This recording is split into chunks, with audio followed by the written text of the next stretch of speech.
నమస్తే ఆంధ్రప్రభకి స్వాగతం నేను ప్రియా కౌశిక్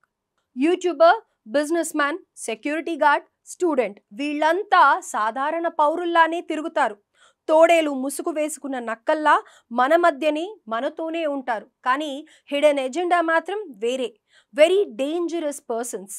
శత్రు దేశమైన పాకిస్తాన్తో యుద్ధం చేయడం కన్నా ఇటువంటి వ్యక్తులను ఏరుపారేయాల్సిన అవసరం చాలా ఎక్కువ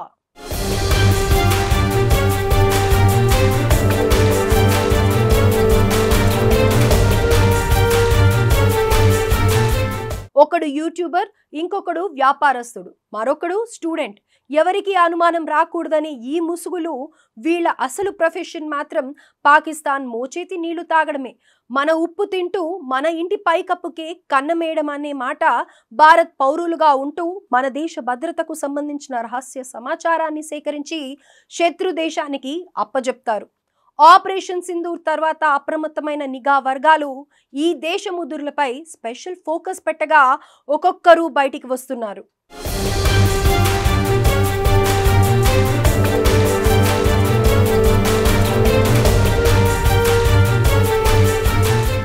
ఈ క్రమంలోనే దేశ భద్రతతో ఆటలాడుతున్న మరో గూఢాచారిని అరెస్ట్ చేయడంలో గుజరాత్లోని యాంటీ టెర్రరిజం స్క్వాడ్ ATS మరోసారి విజయం సాధించింది భారత్ పాకిస్తాన్లోని కచ్ సరిహద్దుల్లో సహదేవ్ సింగ్ గోహిల్ అనే నిందితుడిని నిఘా వర్గాలు అదుపులోకి తీసుకున్నాయి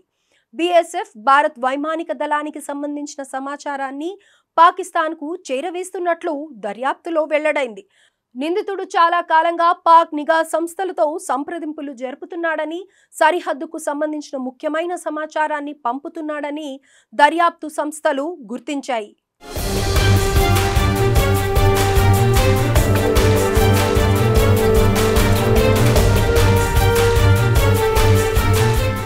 అయితే పాక్ నిఘా సంస్థతో సంబంధం ఉన్న వ్యక్తి గుజరాత్లో పట్టుబడడం ఇదేం ఫస్ట్ టైం కాదు ఇదివరకే పోర్బందర్ ప్రాంతం దగ్గర ఓ గూఢాచారిని అధికారులు అదుపులోకి తీసుకున్నారు కాగా భారత్ పాక్ మధ్య నెలకొన్న ఉద్రిక్తతల నేపథ్యంలో దేశవ్యాప్తంగా సుమారు 12 నుండి 13 మంది గూఢాచారులను పట్టుకోవడం గమనించదగ్గ విషయం అరెస్ట్ అయిన నిందితులకు పాకిస్తాన్ నిఘా సంస్థ